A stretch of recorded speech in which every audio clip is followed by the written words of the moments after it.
സ്വഹാബത്തെ കിറാമിനോടുകൂടെ ഒരു മജ്‌ലിസിലിരിക്കുന്നു.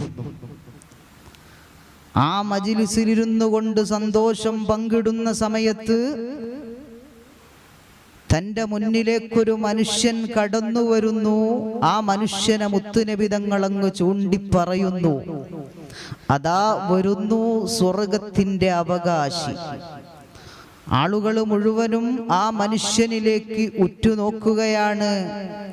രണ്ടാമതും ഇതേ വാചകം ആവർത്തിച്ചു പറയുന്നു, അതാ വരുന്നു സ്വർഗത്തിൻ്റെ അവകാശി.